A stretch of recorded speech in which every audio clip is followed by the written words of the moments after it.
Welcome to the Business Mumma podcast, where we chat about creating a business that supports and flows with your family and with your life, not the other way around. Hi, I'm your host, Annalise Swan. I'm a marketing agency owner and a mother of 3 little ones. I'll be bringing you conversations with successful women in business, as well as practical marketing strategies and tips that you can action right away. So let's get into it. To me, how much we sacrifice. We sacrifice our sleep, time with the family, our hobbies, and our overall well-being suffers. I'm wondering if this rings true for you. And what do you do to look after yourself? And what does that even mean to you? And if you do look after yourself, why do you do it? Do you do it so that you can have more energy, or so that you'll live longer, or that you'll be more productive, achieve more at work, keep customers happier, and make more profit? Do you even believe that more profit is possible as a result of looking after yourself? As a result of caring for your well-being? More than that, what is well-being? A couple of episodes ago, I talked about some research that I'd come across by Maryland University that showed 8 elements of well-being. And these were physical, intellectual, social, spiritual, financial, vocational, emotional, and environmental. Other reading I've done since then has looked at well-being in different ways. It has expanded this concept, contracted it, and even diverged from it.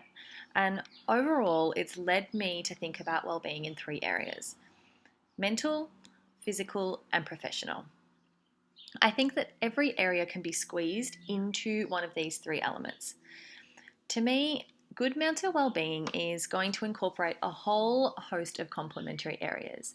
It's going to be relationships, safety, service, meditation, giving, spirituality, play, creativity, joy, discipline, gratitude, and self-expression. Physical well-being is going to be achieved at the crux of adequate nutrition, movement, hydration, rest, and self-care.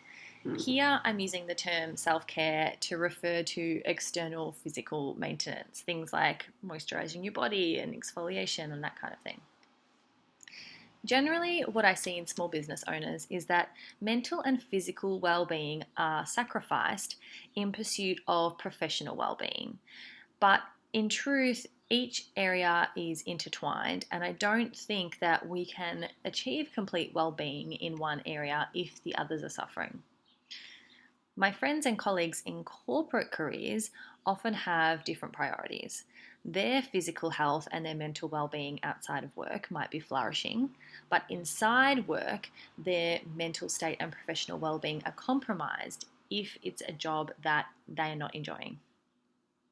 I see professional well-being as being quite broad.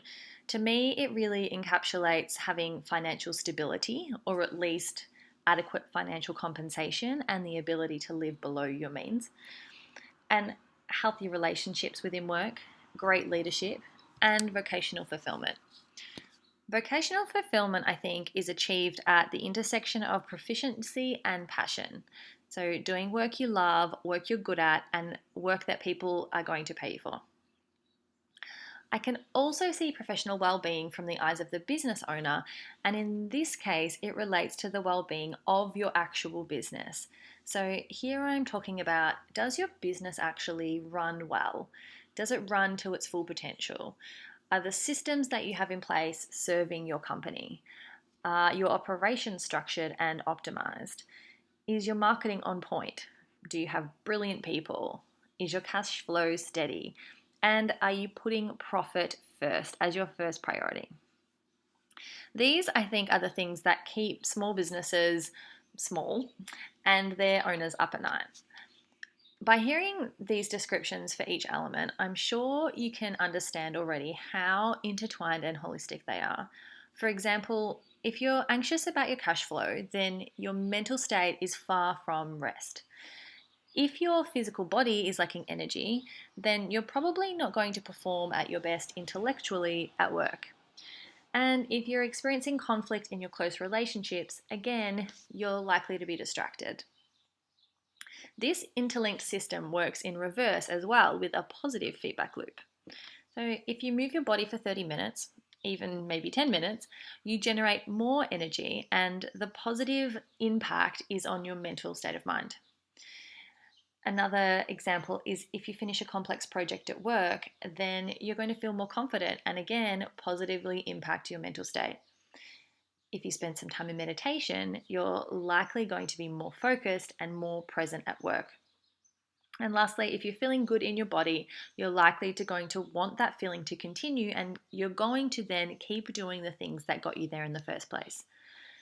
I think the culmination of great well-being all leads to self-actualization or fulfilling one's potential. It's all too easy to let life's day-to-day infiltrate our calendars, and it's harder to be intentional about looking after ourselves. Harder still sometimes is to realize what a holistic vision of that actually looks like. But I really encourage you to take the time. So take the time to map out what well-being looks like for you. So physically, mentally, and professionally. I promise you it will be time well spent. Thank you for listening to the Business Mumma podcast. I hope you got some actionable tips that you can implement in your business right away. Please, please, please rate and subscribe, and then head on over to mumma.digital to continue the conversation and let me know what you thought. Have a really wonderful week, and if you'd like to come and say hi, come to our Facebook group, Business Mummas. See you there.